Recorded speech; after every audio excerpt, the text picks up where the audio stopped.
So we have yet another massive multi-car inferno, 25 cars plus involved in this fire, yet next to no one is reporting anything on it. Now, I know some of you will argue this has something to do with it, the fact that an electric vehicle is being cited as the cause of the fire. But anyway, let's get into the article. It's a BBC article. It's a bit woolly, full of if, buts and maybes, but it makes for interesting reading. Let's get into it. So, Lee Alford, station manager at Avon Fire and Rescue Service, said that crews have reason to believe it was started by an EV, but added that investigations were ongoing and no conclusions had yet been reached. I'm sorry for pausing so quickly on this. However, the fact that they're saying they have reason to believe it was started by an EV suggests, at least to me, that they have some quite good evidence to suggest that is the case.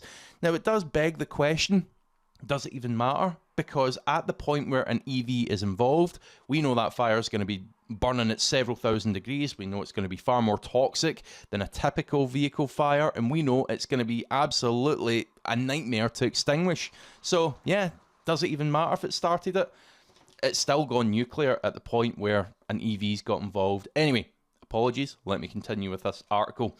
So a major road was closed in North Bristol when the fire began at the Drive Vauxhall Bristol North premises off Gloucester Road in Patchway. Mr. Alford said there was at least 25 cars involved, and the fire service believed that it was accidental, and the dealership confirmed no one was injured. Good. Crews from Patchway, Southmead, Temple and Thornbury, geez, that's a lot of services, went to the scene and thick black smoke was seen rising from the site. An eyewitness who'd been working nearby told the BBC he's seen huge great plumes of smoke going up for about 20 minutes, and when he drove closer to the site, he seen 2 or 3 cars on fire. The smoke plume was considerable and looked quite dramatic given the amount of cars involved in the fire. And again, that's maybe another telltale sign that we're maybe looking at an EV related fire here, if the fire is particularly dramatic relative to the number of cars that are actually on fire at that point. However, we've got fire investigation ongoing at the moment. Mr. Alford said the fire service would re-inspect the cars in the next few days, and that the service was still on site to check for any remaining hotspots, batteries presumably, and to ensure the safety of the scene. Right, now, as to whether the EV started the fire or not, for me or you to say anything, we'd just be speculating at this point. Maybe it'll come out in the wash, maybe it won't. Maybe it'll transpire that it was a diesel Land Rover all along that was the cause behind it. Who's to say?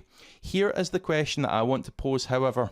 Should EVs be allowed to park with other vehicles? This is something that's come to mind a few times for me lately. Certainly this article begs the question. The situation where the hospital banned EV owners from using their car park begs the question. And also, it's warranted because we've seen the severity of these EV fires in the Kowinning fire here in Scotland at the EV Breakers Yard, wherein that thing burned for like 4 or 5 days.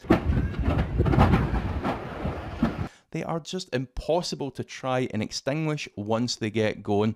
So there is the question for this evening. Should EVs be allowed to park with other vehicles? I do welcome your thoughts in the comments section below.